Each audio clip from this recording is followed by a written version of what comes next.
Ada seorang syekh yang menceritakan pengalamannya. Saat saya berkunjung ke negeri Mesir, jam menunjukkan pukul 2 dini hari. Karena sudah terlalu larut malam, akhirnya saya memutuskan untuk beristirahat di sebuah masjid. Barangkali 1 atau 2 jam hingga waktu subuh menjelang.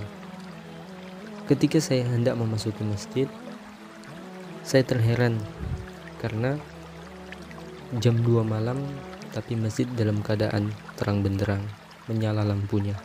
Saya pun memasuki masjid dengan perasaan penasaran yang tinggi. Ada apa gerangan? Hingga akhirnya saya menemukan ada seseorang yang sedang bersujud di dekat mimbar, menangis meratapi kesedihannya.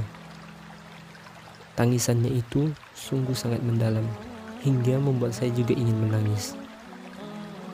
Lalu saya berdoa kepada Allah, "Ya Rabbi, penuhilah hajat beliau." Karena rasa penasaran saya yang tinggi, akhirnya saya beranikan diri untuk bertanya kepada bapak tersebut. "Wahai bapak, apa masalah Anda hingga Anda menangis begitu dalam?" "Ya Syekh," bapak tersebut menceritakan, "saya punya seorang istri dan besok pagi akan dioperasi di rumah sakit dengan membutuhkan biaya 14.000 pounds Mesir, dan saat ini saya tidak punya uang 1 pound pun." Saya berkata kepadanya, "Lanjutkanlah sujud bapak, nikmatilah sujud bapak. Yakinlah bahwa Allah pasti akan menolong bapak." Saya pun meninggalkannya dan beristirahat menunggu waktu subuh menjelang. Tak berapa lama, marbot masjid membangunkan saya dan azan subuh berkumandang hingga para jamaah berdatangan. Pengurus masjid mengetahui bahwasannya saya adalah seorang syekh dan menginginkan saya untuk menjadi imam pada sholat subuh waktu itu. Saya awalnya menolak karena saya merasa sangat letih. Namun mereka sangat ingin saya menjadi imam tersebut dan mengatakan mungkin ayat-ayat pendek saja tidak apa Syekh, yang penting antum yang jadi imam saat ini. Akhirnya saya mengiyakan dan saya memimpin sholat berjamaah. Ketika sholat telah usai, ada seseorang yang mendatangi saya dan mengatakan, "Ahlan wa sahlan ya Syekh, selamat datang di negeri Mesir. Saya adalah penggemar antum di YouTube. Saya sering mengikuti kajian antum di YouTube. Awalnya tadi saya ingin sholat di masjid sebelah, tapi ketika mendengar suara antum, saya langsung pindah ke masjid ini."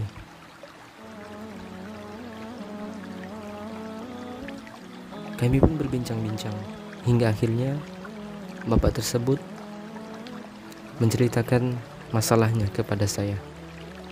"Ya Syekh, saya telah menghitung zakat perusahaan saya. Jumlahnya 14.500 pounds dan saya ingin memberikannya kepada orang yang berhak menerimanya." Saya pun menangis terseduh-seduh. Bapak tersebut penasaran, "Wahai Syekh, kenapa Anda menangis?" Saya mengatakan, saya tidak bisa menceritakannya. Dan saya melihat ke kanan dan kiri masjid mencari bapak yang sujud tadi malam. Bapak tersebut masih berada di masjid di pojokan sedang berdoa dan masih dalam keadaan menangis. "Wahai fulan, kemarilah. Silakan ceritakan masalah Anda tadi malam." Bapak tersebut menceritakan masalahnya seperti yang diceritakannya kepada saya malam tadi. Akhirnya saya dan pengusaha tersebut menangis terseduh-seduh hingga membuat yang punya masalah tadi malam terheran. "Kenapa kalian menangis?" Saya mengatakan, "Silakan Pak, ceritakan juga masalah Anda." Akhirnya kami bertiga menangis. Lihatlah bagaimana reaksi seseorang yang telah mengenal Tuhannya. Saat masalahnya telah selesai, dia melupakan kami.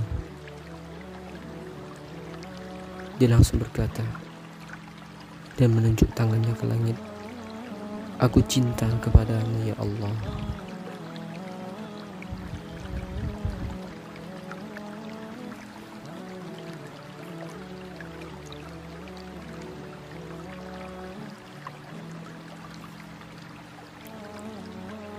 Allah pasti menolong hambanya.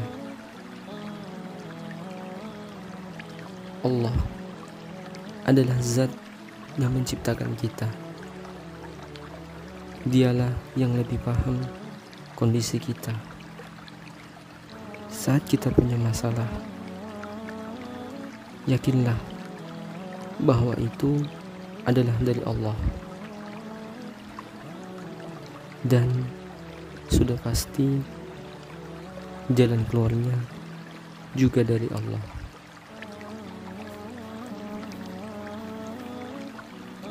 Hal ini sesuai dengan firman Allah Subhanahu wa ta'ala di dalam Al-Quran. Ya ayyuhalladzina amanu ista'inu bis-sabri was-salah innallaha ma'as-sabirin. Wahai orang-orang yang beriman, mintalah pertolongan kepada Allah dengan bersabar dan sholat. Sesungguhnya Allah bersama orang-orang yang sabar. Banyak di antara kita yang merengek meminta kepada Allah hanya dalam hal-hal kecil saja, atau sebaliknya merengek hanya dalam hal-hal yang besar saja. Saat sakit misalnya, kita menjadikan Allah yang nomor 30. Setelah berobat ke dokter ini dan dokter ini, saat sudah mentok, kita baru berdoa kepada Allah, baru tahajud. Ini salah, teman-teman. Jadikanlah Allah yang nomor 1. Jadikanlah sholat nomor 1 dalam kehidupan kita. Karena jika sholat sudah menjadi yang nomor 1 dalam kehidupan kita, maka Allah pasti tidak akan menyia-nyiakan kita. Allah pasti akan memberi jalan keluar dalam setiap masalah kita.